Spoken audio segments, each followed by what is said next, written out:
Welcome to our channel. இன்றைக்கி நம்ம பார்க்க போகிற டாபிக் இதை பற்றினா கன்னி ராசி குரு பயிற்சி. கன்னி ராசிக்காரர்களுக்கு இந்த வருட குரு பயிற்சி என்னென்ன பலன்களை தரப்போகிறது என்பதை பற்றி தான் இந்த டாப்பிக்கில் நம்ம தெளிவாக பார்க்க போகிறோம். நீங்கள் நம்ம சேனலை ஃபஸ்ட் டைம் பார்க்குறவங்களா இருந்தால் சேனலை சப்ஸ்கிரைப் பண்ணிக்கோங்க. கூடவே பக்கத்தில் இருக்க பெல் பட்டனையும் கிளிக் பண்ணிக்கோங்க. அப்போ தான் நான் போடுற வீடியோ உங்களுக்கு உடனுக்குடன் அப்டேட் ஆகும். வாங்க நண்பர்களே, வீடியோக்குள்ளே போகலாம். கன்னி ராசிக்கு அஷ்டம குரு ராகுவுடன் சேர்ந்து சொல்ல முடியாத கஷ்டத்தை கொடுத்தார். கிடைத்த வேலை திடீரென்று நின்று போனது. புதிய வேலைக்காக காத்திருந்து விரயமானதை தவிர நடக்க வேண்டிய எதுவும் நடந்தே தரவில்லை. குடும்ப உறுப்பினர் இழப்பு வேதனை தந்தது. எதிர்பார்ப்புகளில் ஏமாற்றங்கள் நிறைந்த காலமாகவே இருந்தது. இத்தனை கஷ்டத்தால் எங்கு போவது என தெரியாத மனநிலையே இருந்தது. ஓடிப்போனவனுக்கு 9ல் குரு வந்தவுடன் அலைப்பாய்ந்த நிலை மாறி நிலையான இடம் ஒன்று கிடைக்கும். இனி அவ்வளவுதான். அடுத்த வாழ்க்கை என்ன என தெரியாமல் காணாமல் போக இருந்தவரை கரையேற்ற குரு வந்துவிட்டார். ஜென்ம கேதுவாக கொடுத்த தொல்லைகளும் அதிகம். உடல் மற்றும் மனநிலையை வெறுக்கச் செய்தார். ஜென்ம கேது சோதனைகள் கொடுத்து போதனைகள் மட்டும் வாரி வழங்கி கொண்டிருந்தார். இனி குரு ராசி மற்றும் கேதுவை பார்ப்பதால் சாதனைகள் புரிய வழிவகை செய்வார். அஷ்டம குரு அத்தனையும் அவுத்து போட்டு அள வைத்தார். அதிர்ஷ்டம் கூடி வந்தது. 9ல் குரு பார்வை செய்யும் இடங்கள் 1ஆம் இடம். ராசியை குரு பார்ப்பதால் இதுவரை இருந்த மனக்குழப்பம் தீரும். உடல்நிலையும் மனமும் படாத படுபட்டிருந்தது. ரிஷப குரு நட்பு ராசியான கன்னியில் இருக்கும் கேதுவை பார்ப்பது சிலருக்கு திடீர் கோடீஸ்வர யோகத்தை தந்துவிடும். தன்னம்பிக்கை பிறக்கும். சோம்பேறித்தனம் போய் புத்தி தெளிவும் வேகம் விவேகத்துடன் செயல்பட வேண்டும் என்கிற எண்ணத்தையும் கொடுத்து வெற்றி என்கிற இலக்கை அடைவர். புரியாமல் இருந்த பல விஷயங்களை புரிய வைப்பர். தெளிவான கேள்விகளும் சரியான பதிலும் கிடைக்கும். எடுத்த காரியங்களில் வெற்றி கிட்டும். கன்னியில் ராகு கேது ராசியின் பாவர்கள் இருந்தால் நற்பலனில் பங்கம் வரும். கோட்சார வலு இருந்தும் தசை கெட்டவனுக்கு முடிந்தவரை குரு நன்மை செய்வார். கேதுவோடு சேரும் குருவிற்கு எப்போதும் யோகம் சேரும். இடர் வரும் காலம் வருவது இன்னல் இனிதாய் சேர இனியெல்லாம் சுகமே. பரிகாரம்: 9ல் தனித்த குரு நின்று முழு பலன் வழங்க 9 அந்தணருக்கு வெண்பட்டு அங்க வஸ்திர தானம் செய்யவும். ஏழை அந்தணருக்கு பச்சரிசி தானம் செய்வது பாவங்கள் தீர்ந்து நன்மை தருவிக்கும். வியாழக்கிழமை அதிகாலை விநாயகருக்கு அருகம்புல் மாலை சாற்றி குரு ஹோரையில் தட்சிணாமூர்த்திக்கு சுண்டல் மாலையிட்டு 3 வாரம் தொடர்ந்து வழிபட குரு கேது இணைந்து ஜாதகருக்கு பணம் புகழ் அந்தஸ்தை வாரி வழங்குவார். 3ஆம் இடம் இளைய சகோதரருடனான பிணக்குகள் நீங்கி சுமூக உறவு ஏற்படும். உறவுகளை புரிந்து கொண்டு சேரும் காலம் இது. தைரியம் தன்னம்பிக்கை பிறக்கும்.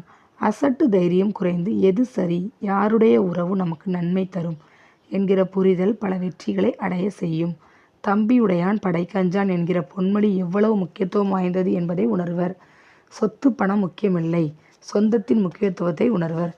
தன்மானத்தை விட்டு கொடுக்காமல் கெத்தாக ஒன்று சேர்வர். நம் கருத்தை எதிர்ப்பவன் எதிரி அல்ல, கூட இருந்து நம்மை ஏற்றி விட்டு எல்லோரையும் எதிரியாக்குபவன் தான் எதிரி என்பதை உணரும் காலம். தைரியமாக பேசுவது வீரமல்ல, அமைதி காத்து வெல்வதே வீரம். 3ஆம் இடத்தில் ராகு கேது இருந்து, அதாவது விருச்சிகம் ரிஷபத்தில் ராகு கேது மற்றும் லக்ன ராசியின் அசுபர் ஜனன ஜாதகத்தில் இருந்தால் ரிஷப குரு தடுமாற்றத்தை தருவார். தைரியத்தை நிலைக்குலைய செய்வார். உடன் பிறந்தவரால் தொல்லையை அனுபவிப்பர். நண்பர்களால் மன உளைச்சல் சந்திக்க நேரும். கன்னியில் இருக்கும் கேது ரிஷபத்தில் இருக்கும் கிரகத்தை தாக்குவார். கோட்சார குருவால் சமாளிக்க மட்டுமே முடியும். முழு நல்ல பலனை பெற முடியாமல் போகும். மறைத்து வைத்த உண்மைகள் வெளிவரும் காலம். பரிகாரம்: விருச்சிகத்தில் நிற்கும் பாவ கிரக அடிப்படையில் பரிகாரம் செய்ய வேண்டும். கன்னி ராசிக்கு குரு பாதகாதிபதி என்பதால் சித்தர் ஜீவ சமாதிக்கு சென்று வருவது நன்மையை தரும். அமாவாசை பௌர்ணமி காலங்களில் சென்று வழிபட்டு வருவது தெளிவான புத்தியை தரும். முடிவுகள் எடுப்பதில் ஏற்பட்ட சிரமம் நீங்கும். யார் நல்லவர், யாருடன் சேர்வதால் நல பலன் என்பதை புரிந்து செயல்பட துணிவு பிறக்கும்.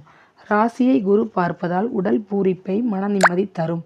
3ஆம் இடத்தை குரு பார்க்க எதையும் சமாளிக்கும் தைரியம் வலிமை வந்துவிடும். கன்னி ராசிக்கு குரு பயிற்சி எல்லா விதத்திலும் நன்மைகளை தருவார். வெளிநாட்டில் வசிப்பவருக்கு கூட உள்நாட்டில் மதிப்பு மரியாதை கிடைக்கும். சனியின் 6ஆம் இடம் நோய் எதிரி கடனை தீர்த்து வைப்பார். குருவின் சுப பார்வை பிரச்சனை அத்தனையையும் இல்லாமல் செய்வார். சுய புக்தி நடப்பவர்களுக்கு குடும்ப உறுப்பினர்கள் யாரையாவது இழக்க நேரிடும். மறைவிட அதிபதி தசா புக்தி அல்லது தசாநாதனுக்கு புக்திநாதன் 6 8 மறைவது மிகுந்த வேதனை தந்து கொண்டிருக்கும். அதற்கு மருந்தாக குரு பயிற்சி இருக்கு. 5ஆம் இடம் 9ல் குரு வந்து 9ஆம் பார்வையாக ராசிக்கு 5ஆம் வீட்டை பார்க்கிறார். சர வீடான மகரத்தை பார்க்கிறார். ராசிநாதன் புதனுக்கு நட்பு வீடான சனியின் வீட்டை தொடர்பு கொள்வது விசேஷம். இதுவரை முடிவுக்கு வராத பூர்வீக பிரச்சனைகள் முடிவுக்கு வரும். பேச்சுவார்த்தை மூலம் வில்லங்கம் தீர்ந்து பூர்வீக இடத்தை விற்று பங்காளிகள் சொத்துக்களை பிரித்து கொள்வதும் விற்காத நிலத்தை விற்று பயன்படும் சூழல் அமையும். வீடு கட்டும் யோகம் பிறக்கும். குலதெய்வ அருளால் நினைத்த காரியம் கைகூடும். குலதெய்வ கோயிலை புனரமைப்பு செய்யும் காலமாக மாறும். பங்காளி பகை தீரும். எந்த சாமி காசு தரும்னு கண்ட சாமியெல்லாம் காணப்போனேன். கண்கண்ட தெய்வம் என் குலசாமி உன்னை ஏன் காணாம போனேன். விலகி போன என்னை விலக்கிடாம காத்து வந்த மீட்டு வந்த உன்னை நம்பிதானே என் தலைமுறையே இருந்துச்சு. இனிவரும் தலைமுறையும் உன்னோட சேர நல்ல வழி காட்டுப்பா. நம்மேல் அக்கறை உள்ளவர்கள் அருகில் இருக்கும் வரை அருமை தெரியாது. விலகி போன பின்னாடி தான் விவரமே புரியும். இனிமேல் விலகக்கூடாதுன்னு உறவுகளை தேடி தேடி வாழும் காலம் வந்துவிட்டது. நெறியற்ற வாழ்வை மாற்றி முறையான வாழ்க்கையை தருவார். எதையும் யாரையும் எதிர்பார்க்காமல் வாழ ஒரு சிறப்பான எதிர்காலத்தை உருவாக்கி தரும் பொற்காலம் இது. வருகின்ற வாய்ப்பை உதாசீனப்படுத்தாமல் கிடைத்ததை பயன்படுத்தி வாழ கற்றுத்தரும். நல்ல நேரம் நடக்கும் பொழுது நல்லது தானாக நடந்துவிடும். ஆனால் அதை தக்க வைக்க ஆலோசனை வழங்கும் நம்மேல் அக்கறை உள்ள மனிதர் தேவை. குருவின் அருளால் உங்களுக்கு கிடைக்கும் நண்பரையோ உறவினரையோ உடன் வைத்து கொள்ளவும். அதற்காக யாரையும் முழுதாய் நம்பி ஏமாறக்கூடாது.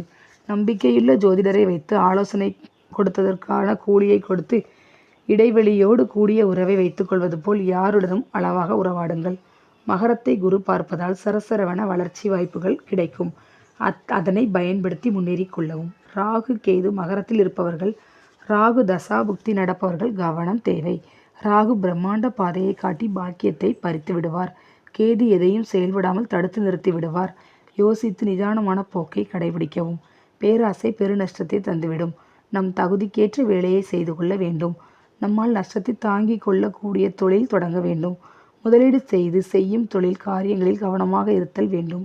முதலுக்கு மோசமில்லாமல் செயல் தொடங்கவும். கமிஷன் தொழில் வாழ்வாரத்தை மேம்படுத்தும். பரிகாரம் 5ஆம் இடம் பாவ கிரகங்களால் கெட்டு போயிருந்தால் இஷ்ட தெய்வத்தை விட குலதெய்வத்திடம் சரணாகதி அடைவது அத்தனை துயரத்தையும் போக்கி நல்ல வழி காட்டிவிடும். குலதெய்வம் தெரியாதவர்கள் சுய ஜாதக அடிப்படையில் லக்னப்படி 5ஆம் இடத்தை பார்ப்பது, தேடி கண்டறிந்து சாப விமோச்சன சாந்தி செய்து கொள்வது உத்வேகத்தை தந்துவிடும். தடைபட்ட பல காரியம் புத்துயிர் பெற்று நல்ல முறையில் நடந்து லாபத்தை கொடுத்துவிடும். குருநாதர் வாக்கு பொய்க்காதப்பா. குருவே சரணம் குருவே சரணம் குருவாயூரப்பனை கண்டுவா. குலம் காக்கும் குலசாமியை முன்கூட வந்து நின்று பேசும். 3 அமாவாசை தவறாமல் 3 தீபம் காட்டு. முனிசாமியும் நல்வாழ்க்கைக்கு வழிகாட்டும் அப்பா. குருபலம் நன்றாக அமைந்து நல்லபடி செல்கிறது என ஆணவம் கொண்டு செயல்படாமல் அடுத்து வருவது 10ல் குரு பாதையை மாற்றிவிடும். ஆதலால் கவனம் தேவை. பழக்க வழக்கங்களில் ஒழுக்கமாக இருப்பது, நல்ல நண்பர்களை உடன் வைத்துக் கொள்வது, நடக்கும் காலத்தை நல்லபடி செயல்படுத்தி கொள்வது அவசியம். இனி எல்லாம் சுகம்தான். அதற்கு சுதாரிப்பாக இருப்பது முக்கியம். பிள்ளையார்பட்டி விநாயகரை தரிசனம் செய்துவிட்டு திருச்செந்தூர் முருகன் கோவில் சென்று எந்த தொழிலை தொடங்கினாலும் காரிய வெற்றி கிட்டும். முடிந்தவரை அருகில் இருக்கும் கோவில்களுக்கு பூஜைக்கு உதவிகரமாக இருங்கள். நல்லதே நடக்கும். ஓகே ஃப்ரெண்ட்ஸ், உங்களுக்கு இந்த டாபிக் பிடிச்சிருந்துச்சுன்னா கண்டிப்பாக ஒரு லைக் பண்ணுங்கள், ஷேர் பண்ணுங்கள், கமெண்ட் பண்ணுங்கள். Thank you friends.